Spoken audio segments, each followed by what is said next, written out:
Good morning. मैं doctor Sonia Jain, Hindi PGT teacher.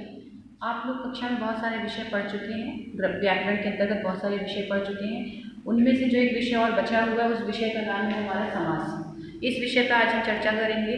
पर जब हम कोई विषय पढ़ते हैं तो ये मन में आती है, जिज्ञासा आती है, उसके अंतर्गत हम पढ़ेंगे क्या। तो आज हम सबसे पहले पढ़ेंगे समास। समास को पढ़ने के उपरांत समास शब्द की व्युत्पत्ति कैसे हुई, अर्थात जो समास शब्द है वो बना कैसे है, परिभाषा पढ़ेंगे उसकी, समस्त पद और समास विग्रह का परिचय पढ़ेंगे, किसे कहते हैं, पूर्व पद किसे कहते हैं, उत्तर पद किसे कहते हैं, और जो समास के भेद दिए हुए हैं, 6 भेद इसमें दिए हुए हैं, उनमें से जो एक भेद है हम वो पढ़ेंगे समय की बाध्यता है। ठीक, अब हम आते हैं मेन जो हमारा विषय है समास। जब हम समास शब्द को देखते हैं तो सबसे पहला आता है जो शब्द है उसकी उत्पत्ति कहाँ से हुई है, अर्थात वो शब्द बना कैसे है। तो उसके लिए हम थोड़ा सा इधर आते हैं। समास शब्द को बनाने के लिए सम प्लस अस, इन 2 शब्दों का प्रयोग किया गया है। यहाँ पे जो सम है वो उपसर्ग है, अस यहाँ पे क्या है, धातु।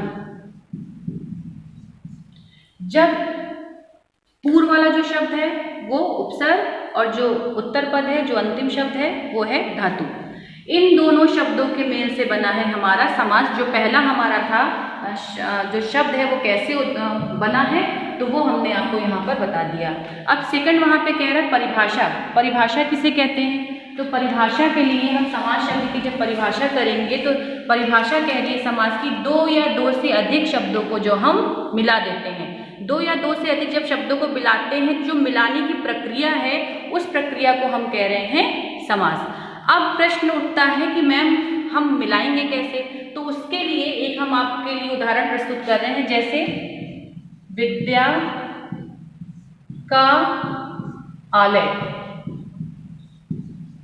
ठीक, प्रातः हम लोग उठते हैं, हम लोग कहते हैं हम विद्या का आलय जा रहे हैं, या हम कहेंगे विद्यालय। तो बच्चे यही कहते हैं कि हम विद्यालय जा रहे हैं। अब प्रश्न ये है कि विद्यालय शब्द बना कैसे था।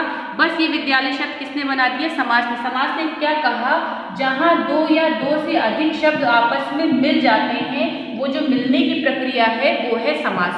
अब यहाँ 2 से अधिक शब्द थे तो फिर ये जुड़ेगा कैसे, तो यहाँ पे वो कह रहा है, जब हम परिभाषा करें 2 या 2 से अधिक शब्द को मिलाने के लिए, बीच में बहुत सारी हम कारक चिन्हों का ही प्रयोग करते हैं, हम समुच्चय बोधक शब्दों का ही प्रयोग करते हैं। तो हम क्या करेंगे, यहाँ से जो कारक चिन्ह है उसको यहाँ से हटा देंगे, अर्थात उसका हम यहाँ से लोप कर देंगे। लोप का मतलब होता है कोई चीज वहां से गायब हो जाए। जैसे ही ये यहाँ से गायब हो जाएगा, का चिन्ह यहाँ से गायब होगा, तो हमारा बन जाएगा विद्यालय।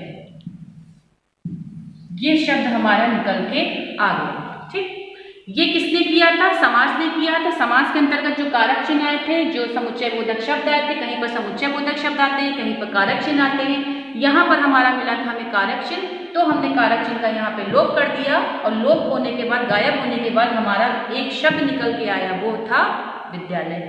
अब यहाँ पे हमने थर्ड वाली दे रखी है कि समस्त पद किसे कहते हैं और समास विग्रह किसे कहते हैं। समस्त पद, जब इन तीनों शब्दों के द्वारा एक समास की प्रक्रिया हुई, प्रक्रिया के द्वारा जो एक शब्द निकल कर आया, इस शब्द को हम कहेंगे समस्त पद। क्यों कहेंगे, समस्त कहते हैं आपस में जुड़ा हुआ, तो हमने 3 को एक साथ जोड़ दिया, जो बीच का था उसका लोप कर दिया, और यहाँ पर हमारा बन के आ गया एक शब्द विद्यालय। विद्यालय को हम कहेंगे समस्त पद।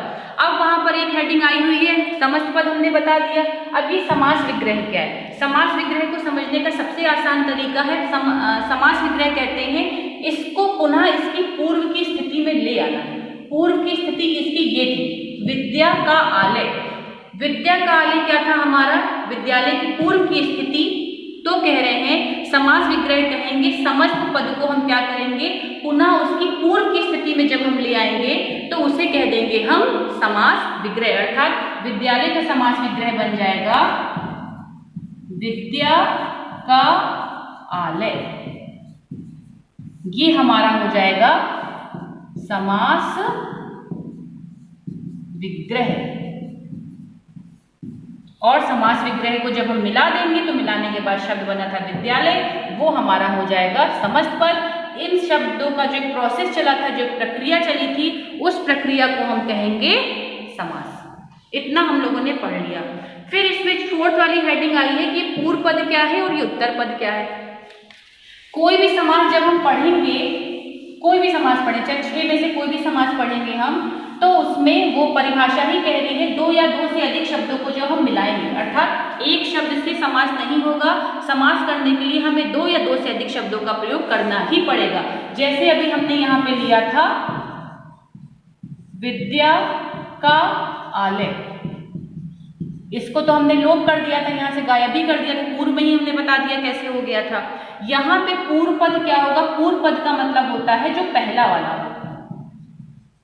जो पहला शब्द, समास का जो पहला शब्द होगा वो होगा पूर्व पद। जो सेकंड वाला, जिसको तुम आप लोग सेकंड कहते हैं, वो होगा उत्तर पद। अर्थात कोई भी आप समास पढ़ेंगे, 6 भेद हैं समास के, 6 भेद के समास में आपको 2 शब्द मिलेंगे ही मिलेंगे। 2 शब्द में जो पहला वाला शब्द होगा वो पूर्व पद होगा, जो दूसरा वाला शब्द होगा उसको उत्तर पद कहेंगे। उसको फर्स्ट और सेकंड हम नहीं कहेंगे, उसका हमने एक शुद्ध नाम दे दिया है कि पहला वाला पूर्व पद, सेकंड वाला उत्तर पद। यही तक हमारा मेन जो प्रक्रिया थी हमारी, समास बना कैसे, समास की परिभाषा क्या है, फिर समस्त पद समास विग्रह किसे कहते हैं, पूर्व पद उत्तर पद किसे कहते हैं, ये प्रक्रिया हमारी यहाँ पर समाप्त हो गई। अब आता है समास के भेद।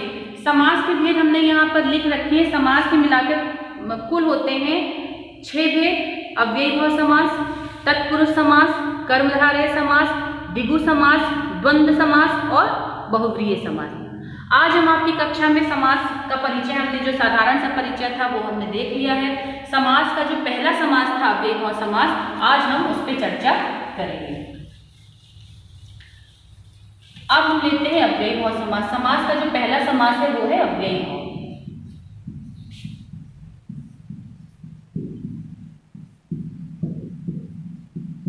अव्ययीभाव समास ये पहला है। कहीं की पुस्तकों में दूसरे नंबर पर होगा, कहीं की पुस्तकों में तीसरे चौथे नंबर पर। आपकी पुस्तक में जो पहला समास है वो अव्ययीभाव समास है।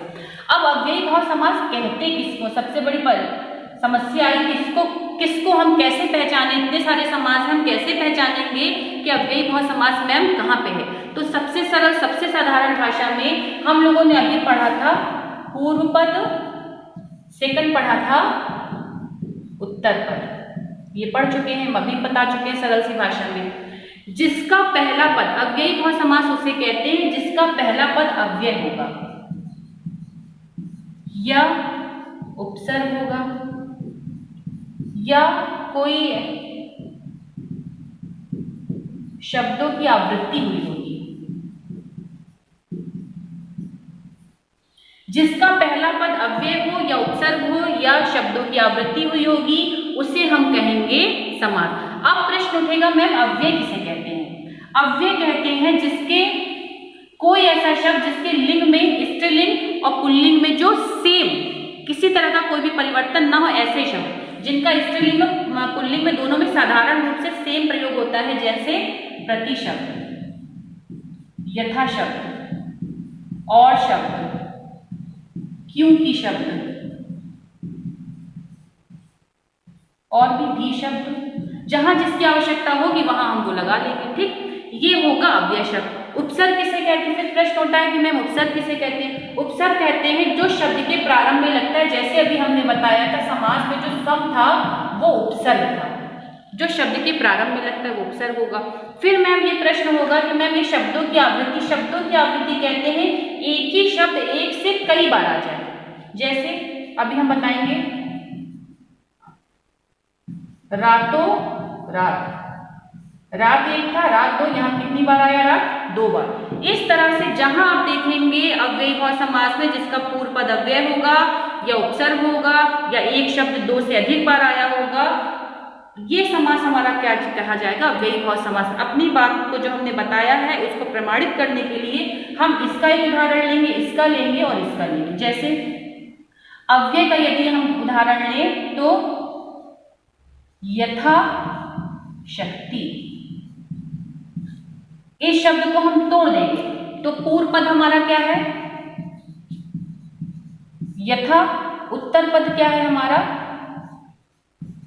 शक्ति। पूर्व पद इसने क्या कहा था, अव्यय होना चाहिए, तो यथा शब्द अव्यय है, इसको अगर हम तोड़ेंगे, इसको अगर हम हिंदी में लिखेंगे तो कहेगा शक्ति के अनुसार, अर्थात जो अनुसार शब्द है वो अव्यय शब्द है, इनके अनुसार।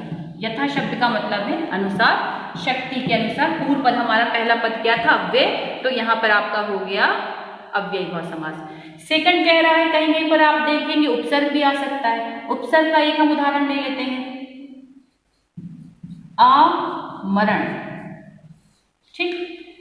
फिर इसको दो भागों में बांट दो। बांटना बहुत जरूरी, जब तक आप बांटेंगे नहीं तब तक आप समझ नहीं पाएंगे कि समास को हम कैसे पहचाने। हमने कहा आ और मरण, यहाँ पे आपने उपसर्ग पढ़े होंगे, उपसर्ग में एक उपसर्ग आया है आ उपसर्ग, यहाँ पे कौन सा उपसर्ग है, आ उपसर्ग। पूर्व में उपसर्ग लगा है, इसका मतलब यहाँ पे कौन सा समास होगा, अव्ययीभाव समास होगा, और इसका अर्थ क्या होगा, मरण तक, ठीक। एक ये हो गया, यथा का हो गया अव्ययी उपसर्ग। अब आता है मैम शब्दों की आवृत्ति का एक उदाहरण दे दीजिए। तो शब्दों की आवृत्ति का एक हम उदाहरण यही ले लेते हैं, रातों रातों रात। अब इसका अर्थ हो जाएगा रात ही रात में, या दूसरा उदाहरण बातों ही बात में, ठीक है ना। बहुत सारे इसके उदाहरण हैं, आप अपनी पुस्तक में देखेंगे तो बहुत सारे उदाहरण आपको देखने को मिलेंगे। तो हमने जो पहले बताया था कि अव्ययीभाव समास उसे कहते हैं जिसका पहला शब्द अव्यय होना चाहिए, या जिसका पहला शब्द उपसर्ग होना चाहिए, और जिसका जो पहला शब्द होगा वो शब्दों की आवृत्ति होनी चाहिए। हमने आपको पहला ये उदाहरण दे दिया, दूसरा हमने उपसर्ग कहा था तो आपको ये उदाहरण दे दिया, तीसरा हमने शब्दों की आवृत्ति कहा था तो हमने अपनी बात को यहाँ पे प्रूफ कर दिया। इसलिए यदि इस तरह के शब्द आप कहीं पर देखेंगे तो बहुत सरल सी भाषा में आप उसको ऐसे पहचान सकते हैं, पर उसके लिए आपको थोड़ा सा अव्यय शब्दों का ज्ञान होना चाहिए। उपसर्ग आपको अपनी पुस्तक में देखा, और शब्दों की आवृत्ति तो आप पहचान जाएंगे कि सेम सेम शब्द आपको देखने को मिलेगा, ठीक। इसके लिए अब हमने जो पढ़ा था एक बार उसको हम दोहरा लेते हैं, ठीक है ना। और इसके अतिरिक्त जो अभी समास बचे हुए हैं, तत्पुरुष समास, कर्मधारय, द्विगु, द्वंद्व और बहुब्रीहि, इसको हम अपनी आने वाली कक्षा में पढ़ेंगे। पर अभी तक जितना हमने पढ़ा था समास से लेकर अव्ययीभाव समास तक, उसको हम थोड़ा सा पुनराभ्यास कर लेते हैं, एक बार रिवीजन कर लेते हैं। समास किसे कहते हैं, एक मिनट, हाँ, समास कह रहे हैं, समास की व्युत्पत्ति कैसे हुई है तो हमने बताया समास दो शब्दों के योग से बना है। पहला शब्द है सम और दूसरा शब्द है अस। पहले शब्द उपसर्ग है और दूसरा शब्द हमारा क्या है, धातु। परिभाषा क्या कह रही है, तो समास की परिभाषा कहती है जहां दो या दो से अधिक शब्द जब जुड़ते हैं तो वहां पे समास होता है। फिर प्रश्न उठता है, वो जो जुड़ने की प्रक्रिया है वही समास है। फिर प्रश्न उठता है कि मैम जोड़ेंगे कैसे, क्योंकि जब हम सेंटेंस का निर्माण करते हैं तो सेंटेंस में आपको बहुत सारे आपको कारक चिन्ह बिना तो किसी जो शब्द जो वाक्य है उसका निर्माण कैसे करेंगे। तो वही कह रहा है, हम क्या करेंगे, हम कुछ नहीं करेंगे, हम समुच्चय बोधक जो कारक चिन्ह है उसको हम वहां से हटा देंगे, तो हम शब्दों को आपस में जोड़ देंगे। फिर ये है कि समस्त पद किसे कहते हैं, तो जब प्रक्रिया के बाद जो एक शब्द निकल कर आएगा, यहाँ पर अभी हमने आपको बताया था, जैसे ये यथाशक्ति ले लीजिए, तो यहाँ पे हमने जो था उसको हटाया वहां से, तो हमने यहाँ पर बना दिया अपना समस्त पद। समस्त पद को अपनी पूर्व की स्थिति में ले आना, जैसे विद्या का आलय को, विद्या के आलय को हमने क्या कहा था, विद्यालय कह दिया, तो जो विद्यालय था वो हमारा समस्त पद था और विद्या का आलय हमारा समास विग्रह। फिर ये आया था मैम पूर्व पद उत्तर पद किसे कहते हैं, तो जो पहला वाला शब्द होगा समास का, जो पहला शब्द होगा जैसे यथा, ये हमारा पूर्ण शब्द, और जो सेकंड वाला होगा शक्ति, ये हमारा उत्तर पद। समास के भेद हमने आपको कक्षा में बता दिए। समास के आपके 6 भेद हैं, उनमें से हमने आपको अव्ययीभाव समास बता दिया। अव्ययीभाव समास उस समास को कहते हैं जिसका पहला शब्द अव्यय होना चाहिए, या उपसर्ग होना चाहिए, या शब्द की आवृत्ति होनी चाहिए। हमने तीनों के आपको एक उदाहरण दे दिए, पहला यथाशक्ति, उपसर्ग का आमरण, और तीसरे का हमने आपको दे दिया रातों ही रात में। हमारी समस्या आपको समझ में आ गया होगा। इसके बाद वाली जो हम कक्षा में चलेंगे, पहला अव्ययीभाव समास की हमने एक पीपीटी बनाई हुई है, वर्कशीट बनाई हुई है, पर समय की बाध्यता के कारण आज नहीं करा रहे हैं, हम अगली कक्षा में कराएंगे, और इसके बाद का जो विषय है वो हम आपको अगली कक्षा में समझाएंगे। ठीक है, धन्यवाद।